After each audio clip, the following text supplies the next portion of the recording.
listening to the Money Monopolizers podcast, helping you take control of your financial destiny. It's about time that we invest more in our financial literacy and work towards building generational wealth. If you think you're ready to do the same, then you've come to the right place. Alex, Marlon, y'all ready? Let's get this bread.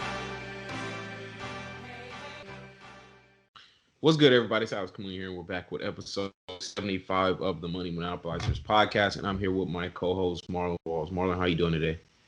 I'm doing good, bro. This past week has really been all about focusing for me, as far as like focusing on really what I wanted to be doing moving forward, as far as like whether it's business, whether it's personal, everything just about just my life. I wanted to really like narrow down my focus on what I needed to be doing like right now in order to make the rest of my life the way I want it to look like, just to keep it like a brief overview so I don't have to go too far in depth. But that's what this week was about, though. I think it's really like propelled me forward, though, because sometimes you like have so many different things that you want to do that you don't really put a lot of attention to any one thing. So that's really what this week has been for me. How about you? I'm doing good, man. I'm doing good. Life is good. I can't complain at all. I've just been trying to really scale my businesses now and, kind of get them to a point where the cash flow is good. So I've been focusing on a lot of marketing stuff, on everything, on every aspect. I've been doing a lot of SEO stuff with the guy I'm working with to get my, site. I'm trying to dominate this market. So putting a lot of money into SEO, a lot of money. Pretty much everything I'm making is going back into that right now, probably for the next year. So that's a very long-term thing, though. So, really trying to build that digital real estate in terms of having some online presence with that towards like, because I feel like a website is like, it's like your full-time salesman or full-time salesperson. Like, it's always working for you. So you just got to continue to invest in it, continue to, put resources toward it, because they'll get to a point where it's like, it's going to be, making you consistent money all day long, no matter where you are. So I think everybody really needs to have some sort of online business and have something to where you can sell to people all over, right? Because, and y'all know the principles that I always say are my principles to building wealth is to, take your 9-to-5 income, start a business, use the business to buy assets, right? Whether it's stocks or real estate. For me, it's real estate. Doing some more branding stuff too, so we can continue to raise money for real estate deals. We actually just closed on the house yesterday. Yes, sir. So was able to raise some money for that. Hopefully we'll get that one started up pretty soon. Just got to get that funding through, and then that'll be another flip. So that was actually the first flip that we closed this year. So hopefully we can get one per month for the rest of the year. Yeah. Realistically, we got one we're gonna sell in 10 days, so that one will be that we started that one last year. We'll have sold it in 10 days. We should make a good amount of money off of that one, maybe like I think 63 gross on that. So one thing I did want to get into before we got into really this podcast, though, was I've been posting a lot more stuff on social media. A lot of people are DMing me and messaging me just like crazy stuff. And it's just, I have to just address it briefly because I feel like people they'll talk to you any kind of way. I just want to, let people have a learning lesson, because we've talked about this briefly in episode 65 in terms of how to approach someone you want something from. But I just wanted to refresh on it because I know, we have a lot of listeners that are younger, and if you're new to the whole business and entrepreneurship, you're not going to be familiar with this mentality of how to approach people, right? A couple of days ago, someone messaged me and said, "Hey, wanted to know if you could be my mentor." The other day, someone messaged me and said, "Seriously, bro, tell me your schedule. Let's set up a meeting and let's talk about real estate business in San Antonio." Another one said, "Hey, I'm new to this DM process. If I'm actually DMing you, but my name is," I'm not going to say his name, "I'm from Chicago and I'm very interested in making some money with you." So, and then another person said, "Hey, my name is Aaliyah. I saw your post and I'm contacting you to know if you are willing to mentor me with your knowledge on properties." That's just 4 of them. I probably had 10 more I could go through, but no, there was one that really I gotta say this one. This one was really funny. Someone said, "Bro, I'm trying to invest in trucking and definitely real estate. What's my first step?" Anyways, we're about to be best friends, dog. LOL, I need the knowledge. So let's talk about this briefly. What pretty much these people are doing is the equivalent of me going up to a girl and saying, "Man, you are so fine. Like you got it all going on. You got, all the things I'm looking for. You got, the hair, the waist, all of that stuff. You are so beautiful. You're so attractive. You got, all the qualities of femininity. Everything I'm looking for. Here's my number. Give me a call." Why the hell would she call me? She has Because no reason to. she got it going on. So now you should be like, they should be honored to call you, right? That makes sense, right? No? No. I would if like it doesn't make sense. Why the heck would I, as someone that's very busy, and this is not just me, this is anyone, someone that's very busy, what incentive is there for me to mentor you, to go out to lunch with you, to give you knowledge for free? Not even if it wasn't free, just in any capacity, right? You didn't offer, "Hey, can I pay you to be your mentor?"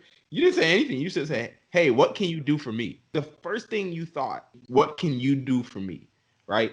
And it's just the wrong way to approach things. If you want to get something from someone, you have to approach it from the opposite perspective in terms of what can you do for these people, right? It's you got to think of this kind of stuff as chess. It's not really.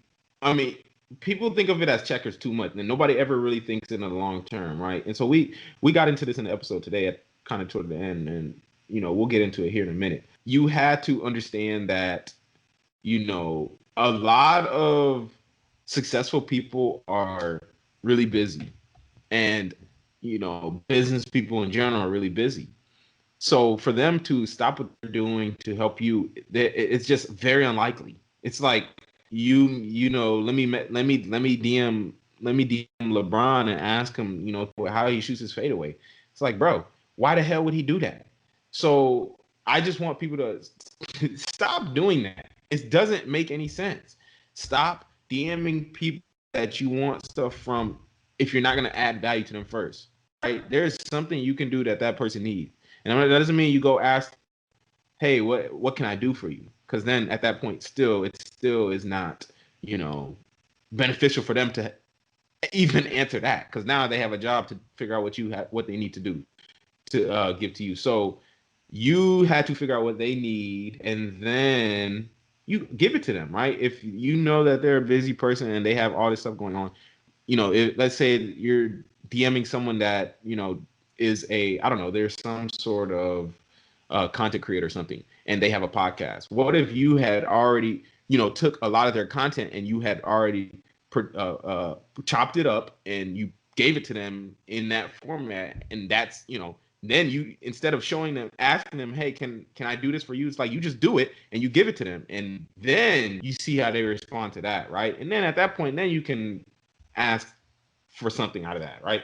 But that's all it is, man. And it's just very fundamental. I really want people to have that mindset shift in understanding that. So all successful people, they approach everything from the perspective of, how can I serve you? Even the wealthiest people that's the first thing they're asking people. How can I help you? How can I serve you? Right? Because it's a long-term thing. I'm thinking you should be thinking very, very many moves ahead, not just the next move, which is what I'm going to get from it. You're going to get your stuff, but it's going to be later on.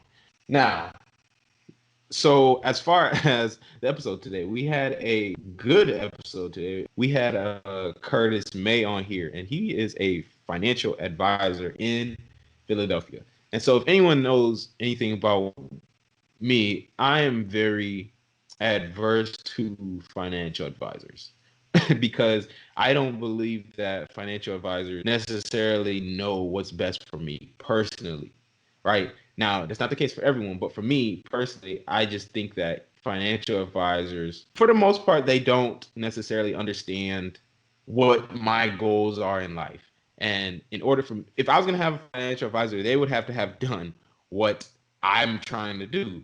And so in that case, they would just be a mentor, essentially. But today we had a financial advisor on the show, and it was a great conversation because I saw a lot of the things he said. I definitely, have saw a lot of semblance in myself. I even said this is me in 20 years. One thing that we try to always do on here is provide a new, unique perspective. And he's the oldest guest that we've had on the show, so he always see that a lot of the things we've said are still true, not just from the 24-year-old, but even from the guy that's older than us and has been doing this for 30 plus years. So Yes, sir. And I think just going back to what you first started talking about with just the value proposition, that's the episode that we did just a few episodes ago. And I think as we continue to grow, it's going to just naturally happen. Like everybody hasn't listened to the podcast, and people are always looking for that. How can I help myself as fast as possible? So I'm gonna go directly to the source. I promise you, I know somebody's in LeBron's DMs asking him, "Hey man, I see that you killing it up there, like 18th year, like bro, you killing it. I just need something. Like, can I talk to your son? I want somebody to show me something. I know somebody's doing it." You might have a mental illness, and they just might. But somebody is doing that on every level, though. And I think it just comes with the territory, honestly. Like once somebody sees success, they want to be associated with success. And I think that it's going to be like on both ends. You got to understand that you got to just learn to accept it because it's going to be there regardless if you want it or not. You can tell people until they're blue in the face. People are going to still, there's 7.6 billion people in the world. And so somebody's always going to do it regardless of how many people can tell about it already. I'm just putting it out there. I'm not, and look, because I'm happy. Like if that's the cost of being successful, cool. Yeah, I'm fine with that. But I would be remiss if I didn't tell people not to do it. Yeah, that's my whole thing with it. Get your mind right, because you'll be coming back in another 9 episodes. Like, man, y'all here again? I just told you. It's gonna I believe like that's gonna happen. It's like a part of the territory. But either way, I think what you were saying is a big fact. Though people need to learn if they are gonna do it. If they're gonna approach somebody, lead with value first. Everybody always leads with their hands out, and because you're doing that, nobody's gonna be like, it sounds good in theory, but nobody's gonna be willing to help you because all you're doing is answer for something from somebody who's already trying to build something for themselves. So you're asking them to take time out of their day in order to give to you, but they're not going to receive anything in return. That's like going to Walmart and just pretty much saying, "Hey, I need all this stuff. I'm not going to pay you anything for it. I just don't want it. Like I need it, so you should be obligated to give it to me." People don't operate like that. You don't do transactions like that in the real world. Nobody's going to do transactions like that with you in this space either. Like that's just how life works. And just, I don't know, people need to understand that, but it's something that has to be taught too, because I don't think just like a foreign territory for a lot of people. I don't know, but it should transfer from like how you buy stuff in the store to how you do transaction with people here.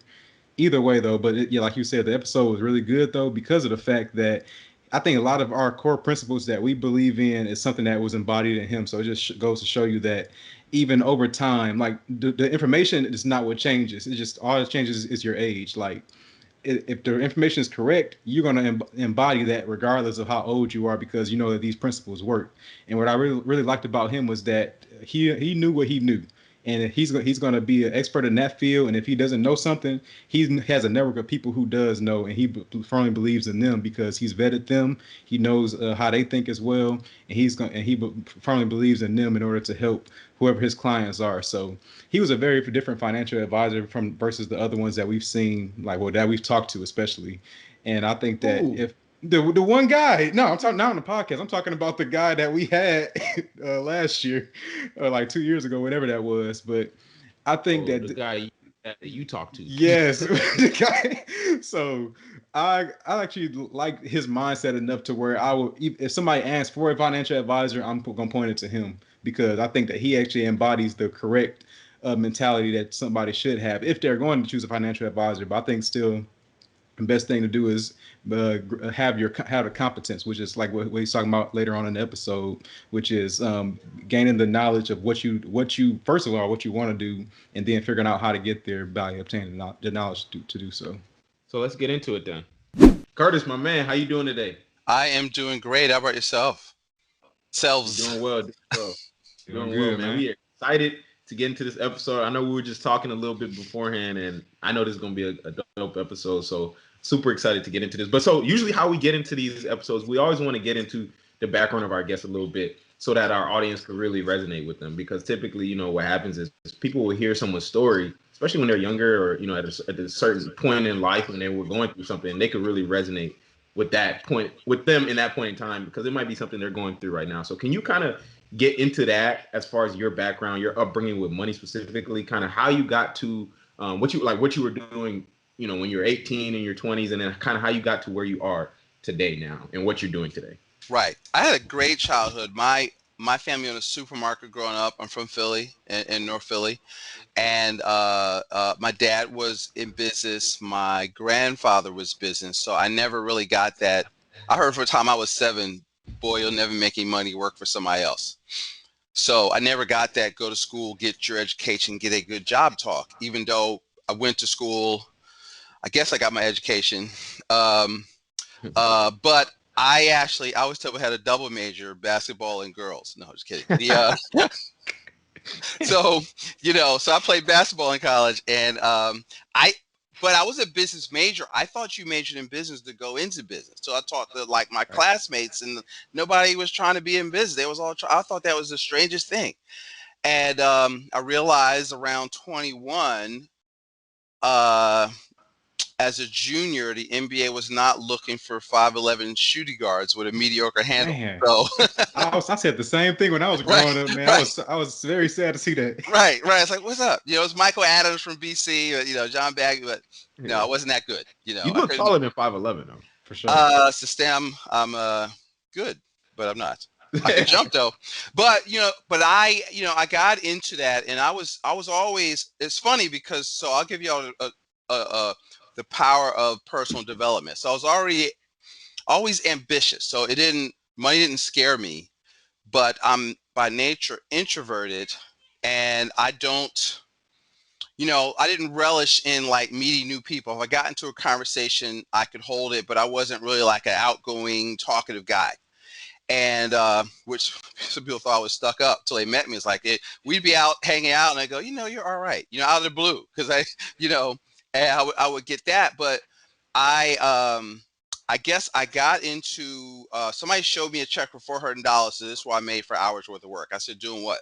And he took me to a meeting, showed me some stuff, and I had finance, and I learned in that meeting more than I had thought I learned in 2 years of school. Right. And then I'm a nerd, I'm a reader. So if you get me into something, I've always been the type that I could binge educate myself in about 2 weeks, and then read within a short period of time. I could have read all there is to read on it. This is before the internet, and be and I've been this way since 5th grade. Just be conversant on the stuff. So what I realized is that one of my superpowers is I can assimilate a lot of information really quickly, and I can draw it to you on a napkin. So that is one of the things I discovered. Now, that being said, I didn't know what I didn't know, but I knew you had to sell something. So even though it terrified me, I realized the quickest way from the bottom to the top is selling. You have to sell something. I know for some of our folks, selling is a 4-letter word, but this may help you. Selling is helping people make a future decision that is good for them, right? So I've always never been the Ice Cube to Eskimos type guy. I was always very crusade oriented. So I had to believe in it. And if I got excited about it, I could get you excited about it. So I was like that at 20. And then so for that period, it was all personal development, reading, Tony Robbins and How to Win Friends and Influence People and Think and Grow Rich, all of that stuff. I would come back, my roommate, who was a computer science major, he and his friends would be on the other side of the room, straight A student, but they would go in the corner, get high, and then go to computer lab. I was like, How do you know what I mean? And I was like, okay, maybe this stuff works the way I think it works, because I'm not sure how that works out. But, but he would come in the room, I'd be listening to tapes, in the room on, on different stuff. And so I've been in that habit since about 2021. And so I would just keep learning and growing. I would try stuff. And, you know, one of the things I wasn't afraid to mess up stuff. My dad said, look, you got to try stuff. You know, you got to make mistakes. There's no, you know, in the world, they don't care if you got an A or not. You got to mess up, you know, and it says you got to start when you're young. Because when you when I early wanted to get full time in the business, Dad, I want to go full time. He says, great, go ahead. You know, you never worked on making work for somebody else. He told me that again. I was like 20. He says, just make sure you make money. Okay. He says, you got to take risks because when you eat, your whole family eats. And so I got the thing to try stuff at a younger age to go for it. So I never got that encouragement. No, you better go to work for somebody else. I tried it. And I was premature because I wasn't no good at it. I wasn't any good at it. It took me about 4 or 5 years just to, I'd be up, broke again, you know, and I had that, you know, that income roller coaster probably the first 4 or 6 years of my career. And I had to struggle through wanting to quit every day, not every other day, every day. Okay. Wanting to go back, and it's like, all right, you know, why can't I just be like a normal person and just get a job, like where I have a check and I'm not stressed out every day. And, you know, and I wanted that. Every now and then I get that, but it only lasts about 10 seconds. Right. And now actually I don't even get it anymore, but I've worked at, and we can get into that a little bit later of how that made that shift. But I would say that it's that just moving from being in sales, building a business, you know, being in financial services, because I said, well, listen, I want money. If I work, I might as well work in the money field, because if you work with money, some of it's got to spill on you. So that was that, you know what I mean? That was my philosophy. So that's kind of fast forward today, 35 years later, here I am. So are you right now, you're working in the financial services as, what are you exactly doing right now? Yeah, so I consider myself a financial educator, but I'm a financial strategist. I actually work with clients. Yeah. And I teach a methodology called principles-based planning. And part of what umbrella sometimes we'll call prosperity economics, but I would consider myself the kind of the anti-Wall Street financial advisor.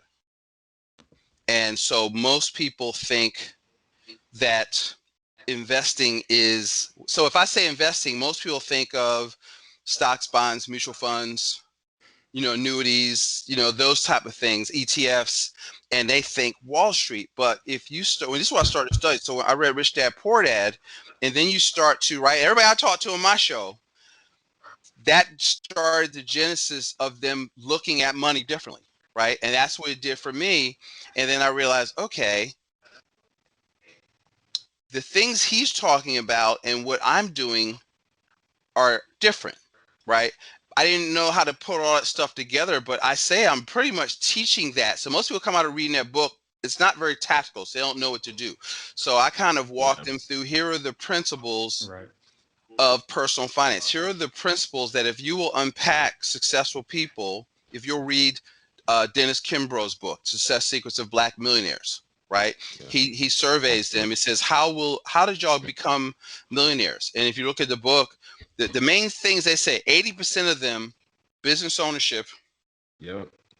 30%, now this is 110, but it's in the book, real estate investing.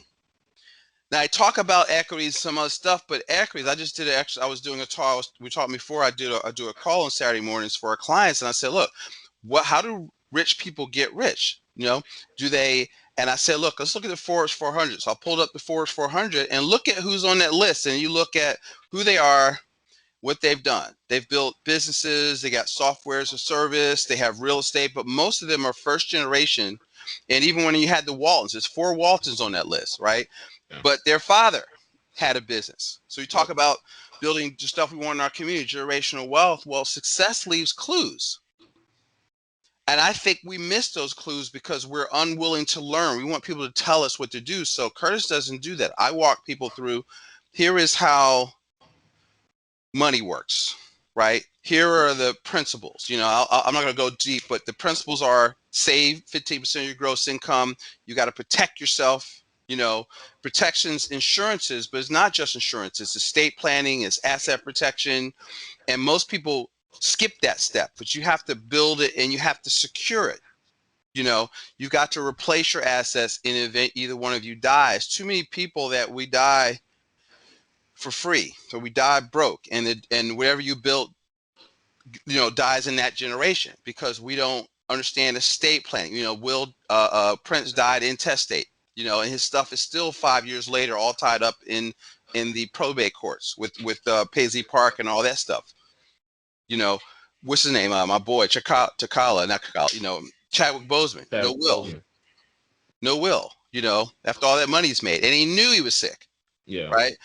And and all those are great people. So I'm not dispersing. I'm just saying these are just examples that we can look to, But the main thing is the number one problem that I see that face people, and this is when I'm working with people, is lack of capital, lack of access to capital, but lack of capital on the individual level.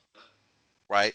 We don't have money. So if you don't have any capital accumulated, you are using get rich quick things. You're trying to hit home runs. You're investing in, you're trying to put $200 a month in a Roth IRA. You're getting Acorn. Every time, if you spend $1.30, they move 70% into your stock account. What the hell is that going to do? Okay. You know what I mean? And so, you got to learn how to save. I tell people, look, I want 6 to 12 months of cash or cash equivalent so that when stuff comes up, you need to have some money to do some stuff, and now I'm not saying just let it sit there. I want 90 days of cash, and everything above day 90 you're using to create what I call velocity, and not accumulating, but you want to create velocity. And then my fifth principle is the velocity of money, not just buying and holding and hoping markets go up. You've got to make money move. You got to move money through assets. So that's I'm risk-based, insurance-based, but I tell people, look, it ain't my job to tell you what to invest in. My job is my job is this. I'm going to make sure you're saving. I'm going to educate you. I'm going to make sure you're protected. I'm going to make sure you're liquid, and you understand the difference between an asset and a liability, as per the rich dad definition. Assets put something in your money in your pocket every month. And so now I had a client. I had a young guy. He's like your age. I had him doing that. He was doing that. He did that for 4 or 5 years, trying this, trying that. He calls him, Curtis, I just bought an ATM machine. I was like, what? I didn't realize you could do that. Then another month later, he's got 2 more. He's got 3. So within a year, he's got like 8 machines. He stopped at 8. So each machine is generating like $600 a month in fees. They cost like $2,000. They pay for themselves in 3 months. They pay for themselves, right? Yeah. And what he calls it, no toilets, termites, or tenants. Right? It's not real estate, baby. Right. But the next thing was, he said he started doing real estate. Then he discovered notes. So he didn't want to do real estate. He discovered that he could buy money from the bank at 40, 50, 60 cents on a dollar. And he started buying notes. Now, Curtis had nothing to do with any of that. I mean, I did give him some stuff to read, but, he kind of stumbled on that stuff because he was looking. But the trick was, when he found something, he had the money. Yeah. To invest in the coaching, to start the first deal, because I preach saving and then looking for stuff to do with the money. And so that's a real world example of somebody that started. I met him at like 24, and I saw, you got to save, keep. And he had a bunch of little businesses, mobile bartending. He was always hustling, trying to find stuff to do. But I said, look, I don't care what you got to say, 20% of every check you get.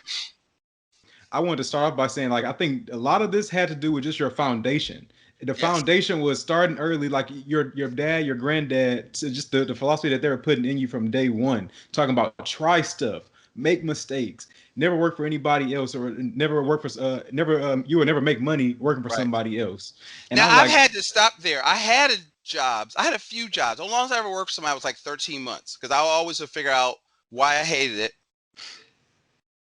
Or to your point, Alex, it's I could be there. I was like, all right, do I see myself there at X age? What's the top position? So within 2 weeks, I could go anywhere and figure this out. What's the top position? What do they make? And is there a line for Curtis to get from there to here? Okay. And I ain't need to be somewhere 10 years, 5 years to figure that out. And if I didn't see that 2 weeks, I'm out. I'm already starting to look, because that's, and I was never afraid. I knew I had value, and security is the ability to produce. So I always viewed a job as a temporary inconvenience. Okay, to give you the cash flow you need till you get your stuff together. I mean, I went full time as soon as I could get good enough to eat out of whatever I was doing because I was horrible. You know, if I'd have had Uber and Lyft back in the day, I'd have done all that stuff, and you know, to kind of keep the lights on while I was figuring out my thing. Yeah. So don't be afraid to moonlight and try different stuff. That's the message I want to get out. You know, just keep your eye on your prize of what you're trying to do. And that's what I was getting into though, because of the fact that you had this philosophy growing up, like that was all just taught and that was like ingrained in you. So you're not going to a job seeking security. You're going to a job just seeking. I'm trying to build this over here, and I just need y'all to be my first investor. Right. So once I have my and investment to learn from how y'all, it works. My dad would go, "Can you?" I was working at this clothing store. I was like, "Oh, Dad, I hate it. It's boring here." He would go, "Could you run a clothing store if you wanted to?" I don't know. So I went to work. The owners are multimillionaires, and I would talk to the salesperson that comes in. I started understanding, the ratios of the prices and the wholesale price and what they're selling, all that kind of stuff. So he would reframe my thinking like that to get me to look at how stuff worked and what I could learn from it. That's a really, I think, key point that I have now that I try to. My wife and I both do this. We'll look at a business, go, "Oh, they have a good business model, blah blah blah blah," and we'll talk about how it works, the service, da da da da. So you have to work to learn, don't work for money. Because I mean, I really feel like I'm talking to myself 20 years in the future. Yes, I hope so. And so He'll be richer than me. One thing I really love that you said was that you learn early on, and I think a lot of people. I don't want this to go over people's head because I think it's the philosophy or it's the foundation of a lot. When you have to learn that you have to sell anything besides your time, and like you mentioned that really early, like you figured out, okay, you have to sell something, and then I know that because you said, the importance of capital. There's the only way to have capital, like a substantial amount of capital to be able to invest, is if you're making outside of your time being traded for it. You cannot continue to trade in time and expect to have money. Like, unless you are in the NBA or you're in the NFL, and that's short-lived, very short-lived time period. So even then, that doesn't last. But if money is not working for you, even in terms of like in a business, which is why I feel like I resonate with you so much, is because I always tell people my philosophy for wealth is very simple.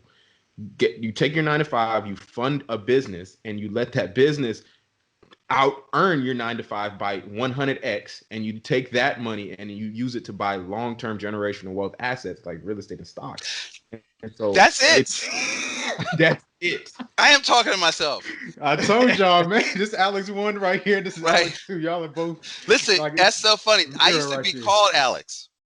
Really? No, you lying now. No. So I was. So when I was. I had a client met me, so I'm like, you're 20 something and you're dealing with money, you need to look like you're 30 and married, even though I was 23, 24. So I will either have a sport coat and a tie or cardigan and a tie. So all of y'all, did you remember the show with Alex P. Keaton, Family Ties? Michael J. Fox before. Yeah. So he had a show called Family Ties. So I'm gonna date myself, y'all know. Go look it up, Family Ties. But anyway, his name was Alex. His name of the show was Alex. So she thought I was a black Alex P. Keaton because I was young and preppy, smart, and everybody else is running. So this is like Run DMC. So everybody else had bomber jackets and name belts. I had on the sport coat and wearing a briefcase. So I was.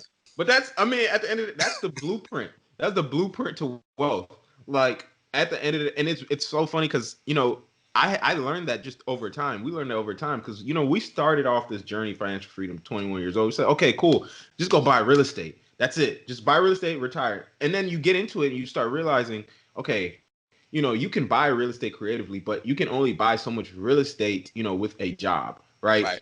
You need to increase your income. Like you were talking about, it's like you're talking about Acorn sending you 60 cents to, an investment account, or you putting $200 in a Roth, which is fine. At least you're investing something. But at the end of the day, you need to you cannot save and, work a 9 to 5 your way to wealth. You have to increase your income. You have to increase your income. And see, here's the thing is, how do you increase your income, right? So one of the key things is understanding that people say, "Oh, I need to make more money." Well, how do you make more money, right?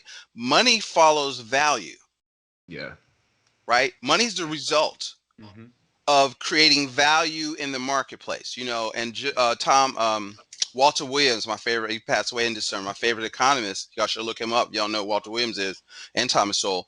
But Walter Williams said, listen, you got to please your fellow man. So your money or your income, that's what I tell young people when people start talking to me about how, oh, minimum wage and all this dumb stuff.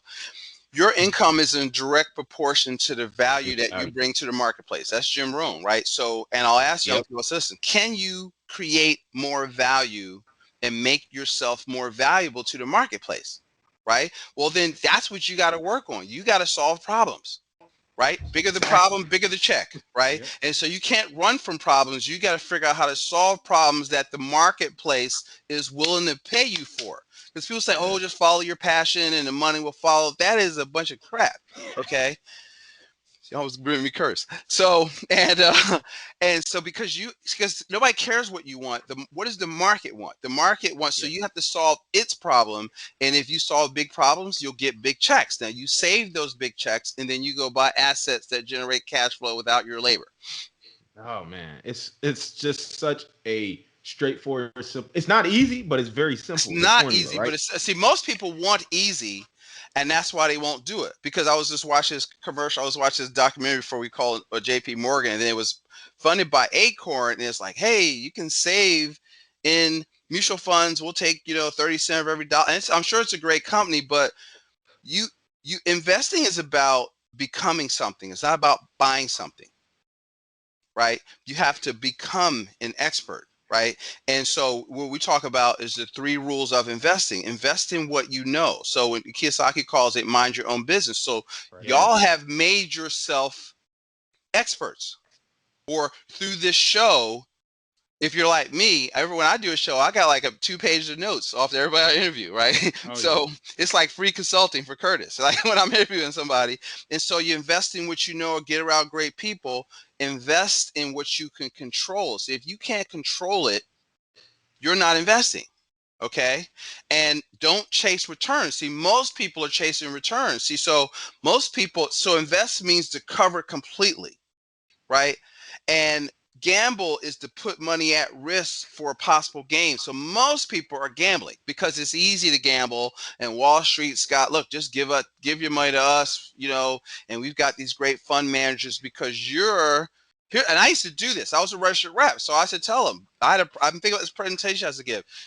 You should put money in funds because you get professional management, you get liquidity, and diversification, right? Because you don't have the time, the temperament, or the training to personally manage your own money. So basically, in so many words, the message is give your money to us because you're too busy, too stupid to manage your money. And so, okay, so I'm going to give most of my money to some fund manager I've never met 1,000 miles away, and hopefully at 65 they'll give me enough money back to last for another 35, 40 years of my life expectancy. I mean, that don't even sound right when you say it out loud. Y'all, Man. I'm telling you, look in this mirror, man. God No, dang. because it's so funny because he's saying things the exact same way I That's said. what I'm saying. You are talking to a mirror. Yeah, I've heard this exact thing before. For everyone that's listening, if this is episode 75. We've done 75 episodes, so y'all know I talk this same kind of way, and so I've never spoken to Curtis before. This is the first time I spoke to Curtis, so it's not like So somebody 1,000 miles away, it's like degrees removed. And look, it's the exact same. That's why I said, look, you're 4 degrees removed away from your money whenever you're putting it in Wall Street. It's like you have no control. You have no over control. So it's out of your control, and so that's why again it goes back to that same formula, right? Because when you start a business, you get control over a business. You can control that aspect, right? Because it's like what you said too, and I love that quote by Jim Rohn too, in terms of like how much value are you adding to the marketplace too? Because it's like, look, you're gonna get paid for the value. You're not gonna get paid for your passion. It's unfortunate that that's how it works, but that's just how it works, right? And so, because you think of someone like Tim Cook, the CEO of Apple. I mean, he's think about how much value someone like that is actually bringing to the marketplace, right? Yeah. He's compensated extremely well for that, right? And then you contrast that to someone that's because you just mentioned the minimum wage thing, right? If you're a fry cook at McDonald's, your skills are not comparable for you to be getting paid what you think you should be getting paid relative to what the market is willing to pay you, right? Right. So you have to increase your skills or figure out a way to add value. And that's the first aspect of building this wealth, right? You figure that out. Now you have a business you can control, right? You don't have to put your money into a 401k or, put it Right. into Wall Street 4 degrees removed, And right? see, anybody can do that. Like people say, well, what about so and so? You can do it. You just have to get mad enough that you can figure out why. So I don't want to hear that, well, I didn't know, or what if they're in such poverty? Yes, but people talk about the poor, but that's not like one continuous group. People move in and out of that all the time. So you'll have people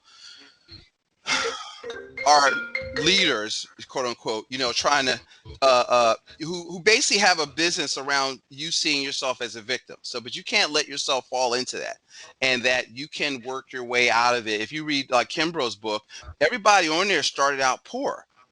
Yeah. They made a decision. They were poor when, if somebody looked at you wrong, my wife was watching this documentary with Billie Holiday against the United States. And so in 1937, Congress denied passing a law to outlaw lynching. That bill failed. You know what I mean? So it's like, okay, so you can still do that. So, and there are people that still became millionaires through that time. So you don't have no excuse right now. Yep. You got your phone here. You don't know how to do it. Google. How do I How do I sell stuff on Amazon? I mean, you can find out wherever the hell you want. It's just, so that means you just haven't asked the right questions yet.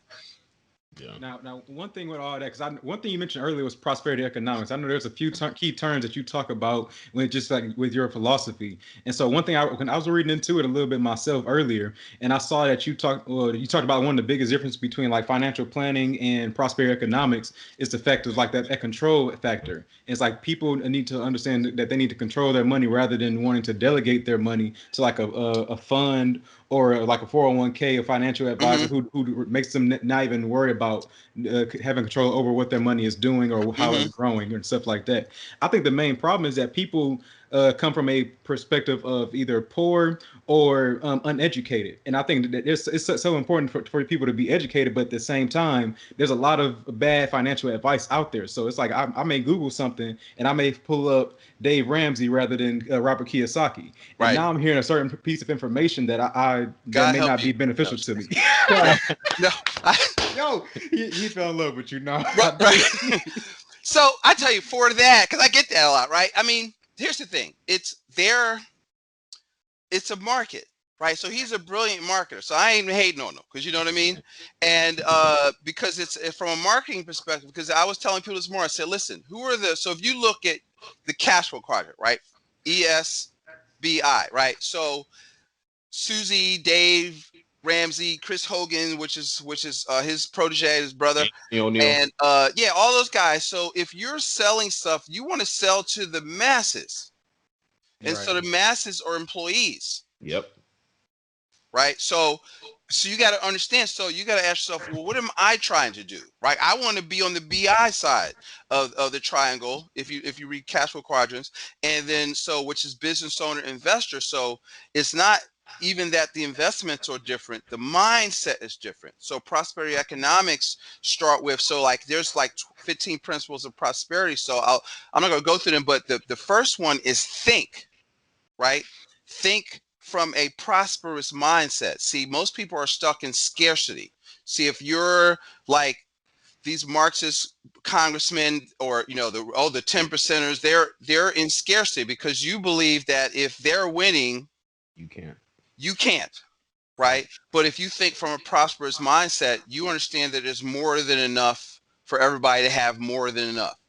And so you have to start from that. You've got to see. So you've got to see the big picture. See, most people are, they don't understand economics, right? So they just see what's in front of them, but you've got to see the whole playing field, right? And look at the unintended consequences. So like the politician, for example, you look at we're going to pass the stimulus thing, $15 minimum wage. We're going to fight poverty. No, you're not, because minimum wage causes it's discriminatory, and it causes higher unemployment, right? That's not even Curtis' opinion. That's like gravity. That's fact. right? And see, so, but if you're trying to get reelected, you want photo ops. You don't care about the second and third, the unintended consequences that after you left office, all the businesses you put out, De Blasio, all of the restaurants in New York that are out of business, in Seattle. See the effects of those minimum wage law, because the margins are already thin, right? So you got to hire less people, you got to raise your prices, but you might not be in a business where price is that elastic, where you can just raise your prices. So either I got to take a cut as the owner. Well, hell, I put up all the money, my life savings. I'm busting my butt to make sure that I can make payroll Friday.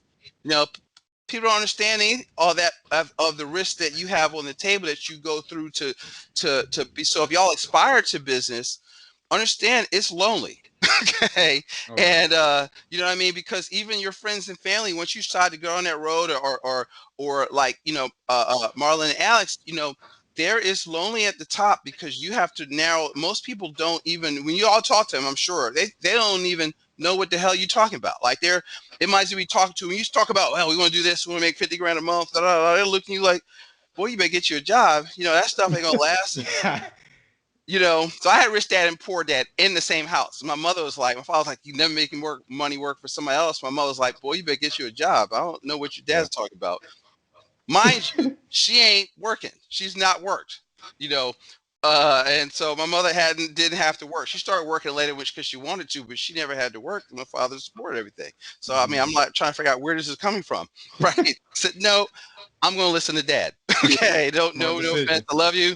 I'm going to listen to Dad. She says, well, you got finessed from me. Well, that's true. Okay. But I got to follow Dad. I'll take the finesse. That helped me in other ways. But, see my double second major. Right. Second major. See, I love this conversation, because I mean, I feel like it all kind of intertwines into everything we're talking about, because Marlon had kind of mentioned about, you depending on who you find, right? And we always say, you got to pick your mentors wisely, right? The people that you're going to listen to, because you got to understand their perspective. You got to understand that they too are running a business, right? Yeah. So you're talking about Dave Ramsey and all those guys. Look, that's his brand, number one. He has to say certain things now, because he's built his business on. Even if he doesn't believe it himself anymore, he has to continue to preach. Because that's where your bread is buttered. You can't. I know people in my former company that they must know, because of the money that they're making, that buy term investor difference, for example, or the fact that you have all this money, you don't need life insurance no more, and you could just let your insurance go. They call it theory of decreased responsibility.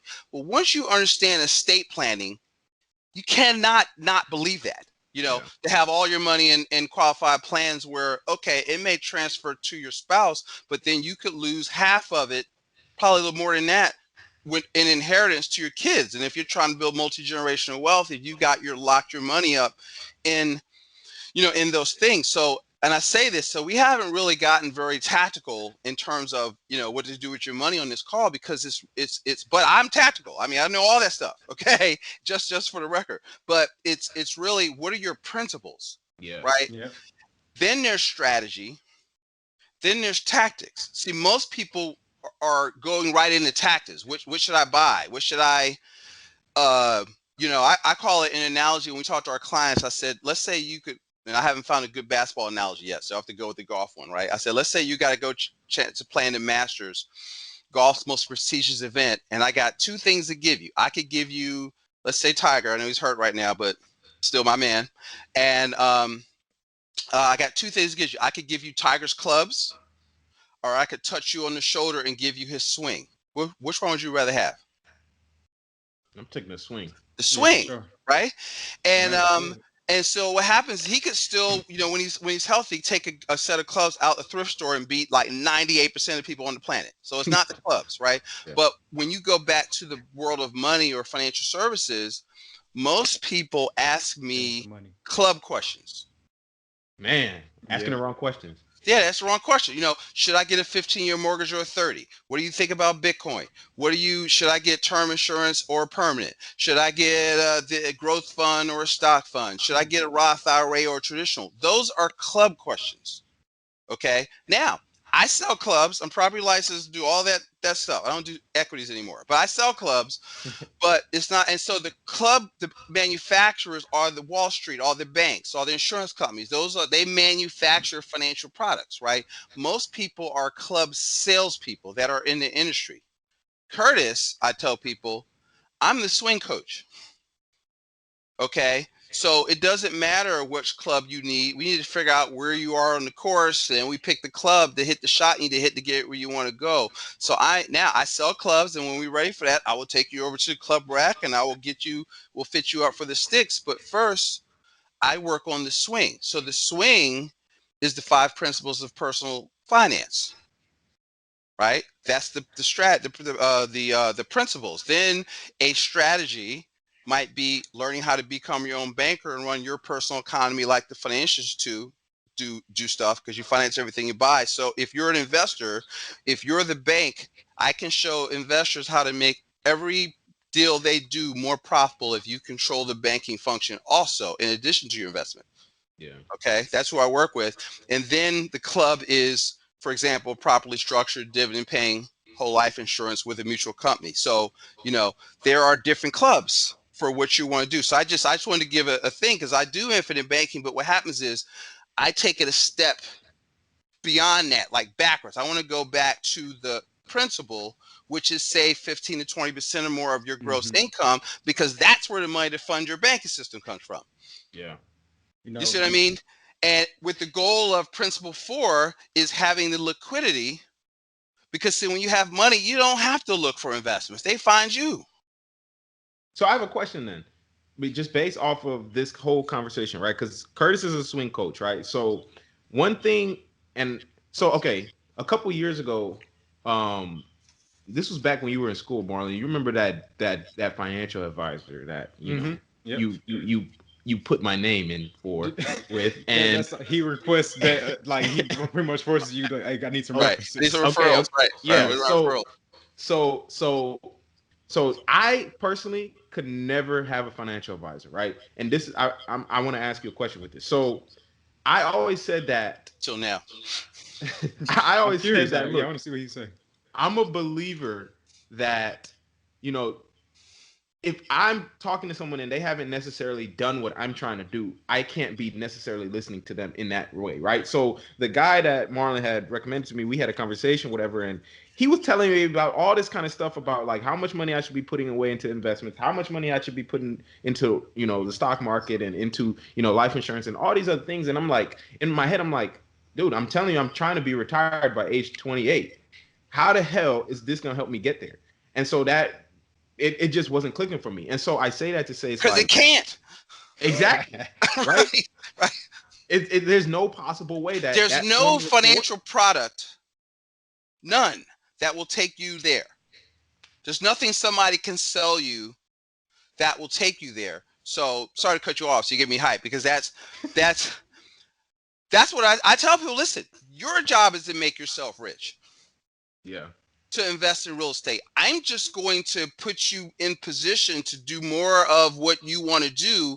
And because see, here's the first thing. If you're going to create maximum wealth, it's not about investing, it's about efficiency. Right? You have to create maximum efficiency. So if you got a bucket of water and you're trying to turn up the faucet by investing, but you got holes in the bottom, right? What are those holes? How you pay your mortgage, Right. taxes, It's leaking out. how you fund retirement plans, how you pay for kids' education, how you buy what we call major capital purchases. Or not understanding the difference between good debt and bad debt. Now understand the difference between debt and a liability. You know what I mean? Because I have real estate investors. They want to pay the house off. I said, I got to get rid of debt. You're not in debt. You have a liability. And they don't understand the difference. And so you were right. See, because that's the thing. See, when I work, because most of my clients are real estate investors, business owners, or people that are aspiring to that, right? And they're trying to sell you out of that and trying to sell you these clubs, but you already have a thing, right? You just need but you still need insurance. You still need other stuff, because life is gonna have one of 3 problems. You're gonna live too long. You're gonna die too soon. You're gonna get sick. You know, you need asset protection. You need to have the proper entities. So my second principle is maximum protection, right? Of looking at all your stuff so that we can protect the kingdom that you're building, build a moat around the kingdom that you're building. But principle 5 is where you live. So everything I'm doing is try to get you to principle, because a lot of times people are investing, but they skip steps, right? They don't capitalize well enough because they're like, well, I'm gonna use other people's money. I'm going to do the bird method. I'm going to do this. Yes, but you still need to build up that liquidity because shit happens, right? Yeah. COVID happens, and so you want to be able to have. We had a dentist one time we were talking to. He had saved. He was only paying himself. He had like $1 million practice. He only paid himself $10,000 a month. He came back from like a fishing trip or something. He got Lyme disease that went undiagnosed for 2 or 3 years, and his hands would shake. He couldn't practice dentistry anymore. Fortunately, Oh God. he bought disability insurance while still in dental school, and he had saved up 2 years worth of income. He had 2 years worth of cash, and he was able to sell his practice. And he's, so he's not destitute. He's got 5, 6, 7,000 a month from disability. Already had 2 years of income, and he built an asset that he could get rid of. That's financial planning. Financial planning is not selling you a bunch of funds or whatever. Right, So I think it's a huge difference. I love the under club analogy. I know you mentioned basketball one earlier. Have you ever seen the movie Like Mike? is that with the Bow Wow. Yeah, with Bow Wow. yeah, Lil Bow Wow. Yeah. Yeah, but that's your analogy right there. Everybody wants the shoes that's gonna make you like Mike. Right, But right. nobody wants the skills or the You know what? mentality to get you I'll like fall that. back into. I'll say, listen. I used to work at basketball camps in college, and I'll say, listen. We're the same age actually. We're both class of '81 out of high school. So me, Charles Barkley, not comparing myself by comparison. Doc Rivers, all of that age of coming out of high school at the same time. So, but I said, listen, I could dunk then. So at 5'11", so I could still dunk, but I couldn't take off. So I said, look, if you gave me Mike's shoes, I couldn't take off from the foul line and dunk. So it ain't the shoes, right? And so you still got to have the ability and all that kind of stuff. And it's just, people are looking for the wrong stuff because they really want you to tell them what to do. I had, Right. and so I was working with somebody. They're like, well, what do we do? They came into some money. And they were annoyed. I don't know if they were annoyed. Seemed annoyed because I wouldn't just tell them do this because they wanted to pay off the mortgage and do this other stuff. I was like, I wouldn't do that. I said, well, what should we do? Well, so you don't have to do anything, okay?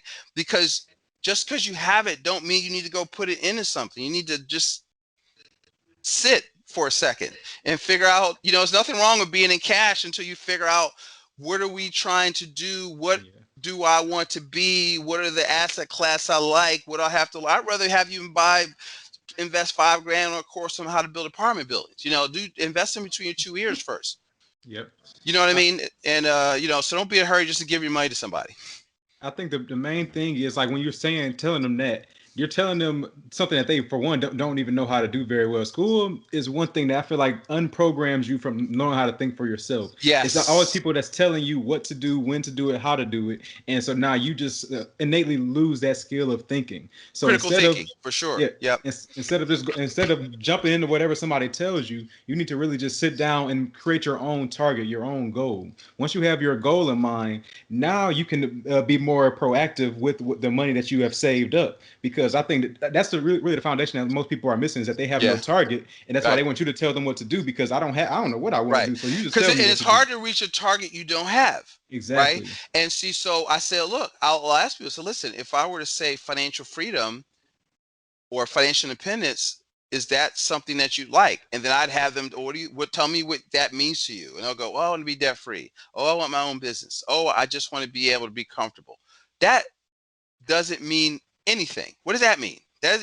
So I said, well, let's try this on. How would it feel if you were freed from debt to others? If you had ready cash when you need it for emergencies and opportunities, I don't like passive income. I really like the term asset-based income because you build assets that throw off money. Sure. Yeah. Okay. Asset-based income, you don't have to work for and you can't outlive, and a legacy of wealth, but the wisdom to go along with that wealth to pass on. If would that be a destination that you want to go? And yeah, I like that. Okay. Well, see, now you can work backwards. See, now you know where you want to go. I want these. Right. This is financial freedom. I want passive asset-based income. I don't have to work. Now you pick which you want to invest in. Well, is it business? Is it real estate? Is it, paper? I got a guy that does private lending because they don't like real estate, but he had a lot of money.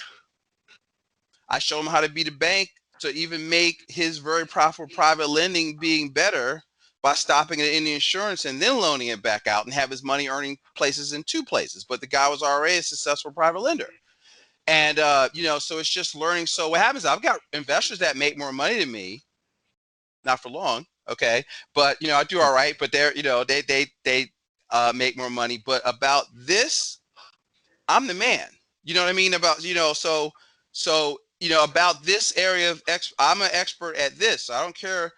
I have the biggest funeral director in the city as one of my clients. Well, and he's like, every time I talk to you, I learn something new. I said, and he makes more money than me. I mean, dying is a big business in Philly, right? And that's not even funny, but the but I know about money and about this. I'm the expert. After you listen to me, you'd be like the Frank Wright of funeral business. I'd have you go buy caskets wholesale and sell to everybody else. Hey, But Tokyo-ish. so, that's why that's why you got to study. One of the things I tell people, look, you have to study, you have to become an expert. And so if you're competent, you'll be confident. No doubt. And when you're confident, you'll make money. Yeah. So I work very hard. So I know nobody outworks me, outstudies me, outlearns me. So I know what the hell I'm talking about. I think it goes back to picking your mentors wisely, though, because what you were telling people earlier about like how to choosing their destination or offering them a destination that they may be interested in. You're talking about asset-based income. They may never even heard of passive income before, let alone asset-based income. So that's why it's so important to educate yourself, but also picking the right mentors to educate yourself. Right. With. Then they get a recommended reading list. So they're going to, because I'm a financial educator, right? At its core. I mean, I implement and I help people do financial planning, but I'm a financial educator because I'm the guide.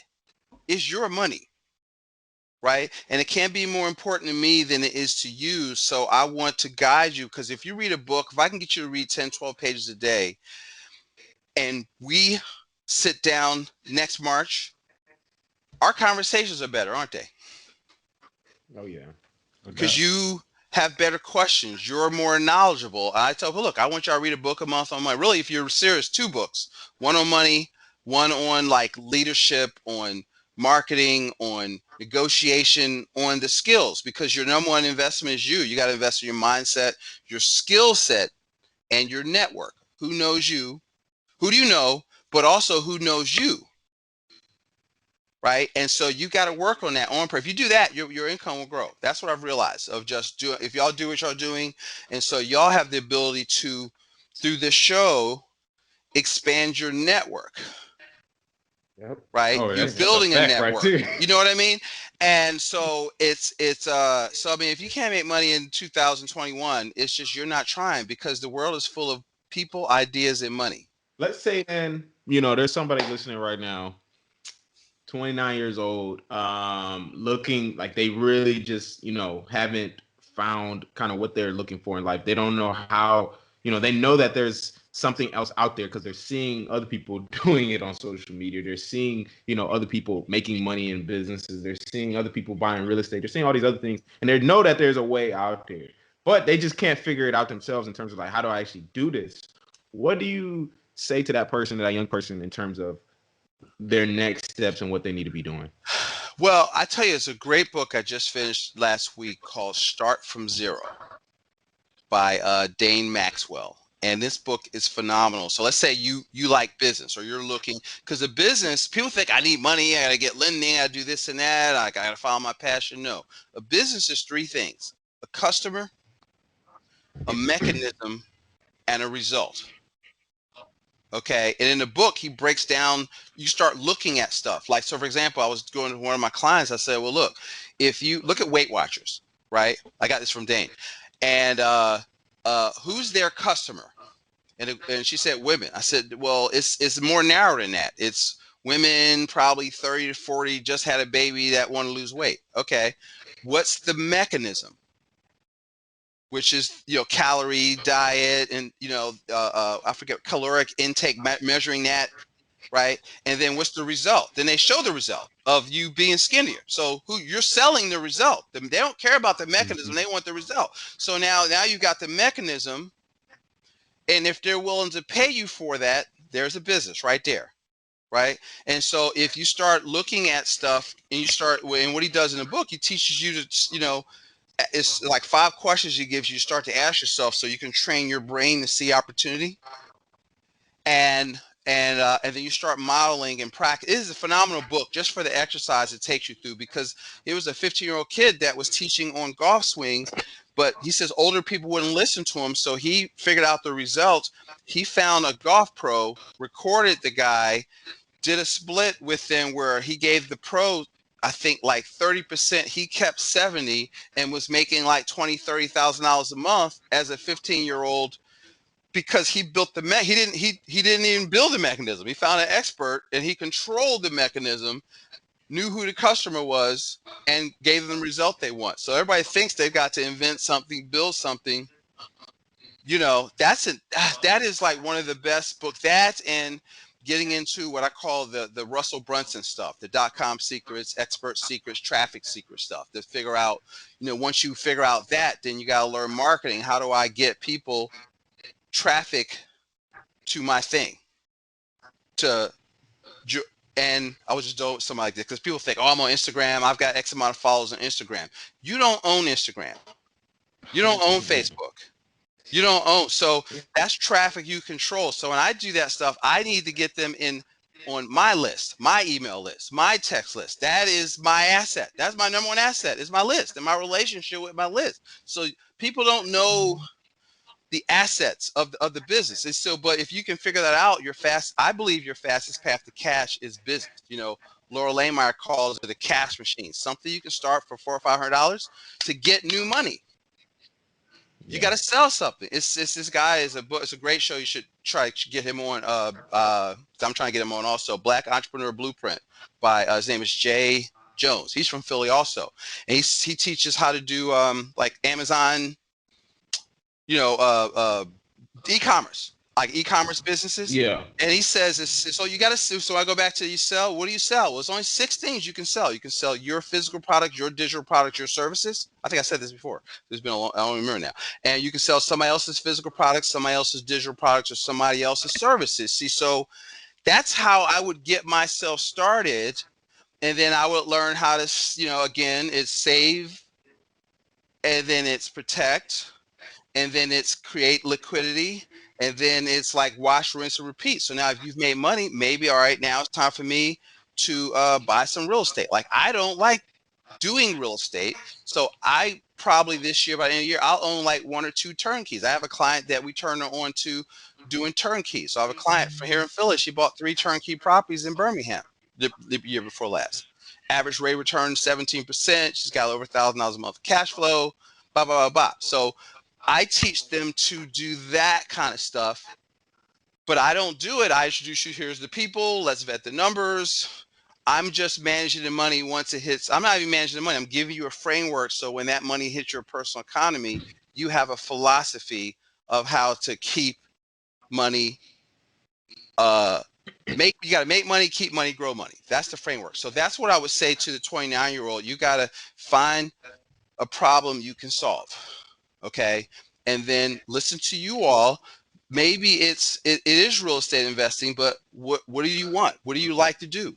Do you make a lot of money and you're a professional? Well, you ain't got time to be putting up bandit signs and doing the stuff you see other people do that don't have any money, but have a lot of time. So you've got money and not a lot of time. There's things for you. If you've got no money, a lot of time, there's other things that you can do. So you've got to take assessment. Maybe you can partner with somebody that has the money, but you're willing to do the legwork. So you got to think. That's a kind of a long-winded answer. Does that help? Just take an inventory on your situation and like your current knowledge base in a way. Like, What do you have? Money? Do you have time? Do you have knowledge? Like, which one do you have, and what's the problem out there that you're trying to solve? If you have all those things identified and figured out, now you can take calculated steps in order to figure out exactly what needs to be happen where. If I have the money but not the time, I need to find somebody who has the time. If I know what the target goal is as far as like what the problem is going to be, now I can tell somebody, or I can find somebody who is knowledgeable in that field to like help me out. I have the money, you have the knowledge of this field. Let's make it happen. Right. I mean, I believe in coaching and mentorship, and I spend money. I usually spend, I don't know, 10, like when I was going away before COVID, a year before that, I easily spent probably 20 grand on personal development. It's a common theme, man. Education, continuing to, you know, Mark Cuban is big on that kind of stuff as well. He's always learning new things, and he's a, you know, billionaire 3 times over. Right. So very, very, very important that you always continue to invest in yourself, no matter what level you get to. We got into a lot of principles today. We'll probably have to do a part 2 at some point and do a little more tactical stuff. Let me know. Yeah. At some point. I think you gotta have the principles first, right? Because you're not ready. If you don't have the principles down, you're not ready for the tactics. Because you can't. Not just gonna give you a club, man. You gotta learn to swing first. Yeah. And I get the club. You can work the club after. Right. That's right. To wrap up, then we'll wrap up with Fast 5 segment, which is pretty much where we'll ask you 5 questions and you answer them in 10 seconds or less. I'm gonna take the first one and then we'll alternate. So the first question is, what does success mean to you? Freedom to do what I want when I want. Yes, sir. Question number 2, what's your favorite money or business book? You got a lot to choose from too. Yes, I would say Who Took My Money by Robert Kiyosaki. I'll try to get that one too. Like I tried to get that one like a month ago. They didn't have it in Barnes & Noble. I'm gonna try to go back and see if they got it again. So then the third question, would you rather have $1,000 a week for life or $1 million today, and why? $1 million today, because well, first of all, what's $1,000 a week? That's 50 grand. That's nothing. And for life. Okay. If I have $1 million, I can make $1,000 a week for life. Okay. And you're right. And here's the other thing. Here's one of the things I teach people. Because of inflation, your money will never be worth more than it is today. So that $1,000 a week, 15 years from now, is worth like $400. Yeah. In terms of purchasing power. Yeah. No, that's facts. Big 2% a year. Right. And that's what they tell you. That's not even really what it is. Hey, that's what's up, man. Okay. Question number 4 then. If you could go back and change anything about your journey, what would it be? I would have wished I'd started studying what's called direct response marketing. And because in sales, they taught you about prospecting and, calling people, and it's a numbers game. Whereas now I don't do any of that kind of stuff. People call me. Most of my business is inbound, and I don't make many outbound calls. I position myself so people call me, and I wish I had learned that earlier. So then the last question is, where can people find out more about you? So I'm on. Well, so we have a podcast. It's called The Practical Wealth Show. LinkedIn. I'm on. I'm working on my Instagram. I'm on Instagram, but I'm working on getting more active there. And YouTube. We do a lot of on my Facebook page on YouTube. I do a lot of stuff in between the podcasts, of video lessons on that. And I also have if you don't mind, a gift I would love to share with your listeners. Oh yeah. I have a report called Creating Wealth Using the Velocity of Money. So I'm really trying to get people to understand the velocity of money. And that is a key thing. And so what happens is, if they will text, let me just get the number right. I forgot to have it open. Forgive me. If they will text P Wealth, so it's PWEALTH to 1-833-422-0250. So if you text that number, put P Wealth in, it will confirm some information, and then we'll email you the report. And then we can stay in touch. You'll be on my email list and on my newsletter list, and we can stay in touch. And please listen and subscribe to the show for more like this, where we're just trying to interview people and teach people the game. Here, there's wealth. There's things you can do outside of Wall Street to create wealth. You got to pick what you like. And then Curtis is the best financial advisor you could ever meet. That's a fact. If I will say this, if I was ever, gonna tell anybody, hey, go get a financial advisor, you'd be the first person that I'm sending them to. I can guarantee you that. Just because you teaching them to swing. So all about the swing. clubs. Yeah. I'll send them back to you to teach them what to do. Here are the asset classes. I've got the money. Now you need to find the real estate, to this, to that, to this, to that. See, I don't do that. I don't even try to do that. This was a great episode. I'm glad, we got to connect and talk to, you. I definitely, can see a lot of myself in you. So it's good to, know that, okay, the principles that, we've been telling people and, talking about are very true, even, from people that have been doing this for a long time. So appreciate it. Listen, I think I'm excited. I'm hopefully somebody I opened somebody's eyes to something they didn't know throughout this. And anytime you want to do this again, it's good because it's fun. It's a big conversation. Well, that's for this episode of the Money Monopolizers podcast. New episodes will be released every Thursday and will be available on Apple Podcasts, Spotify, and YouTube. Just search Money Monopolizers wherever you listen to podcasts. We hope you learned something of value today. If you did, we'd appreciate it if you rated us 5 stars and left us a review on Apple Podcasts.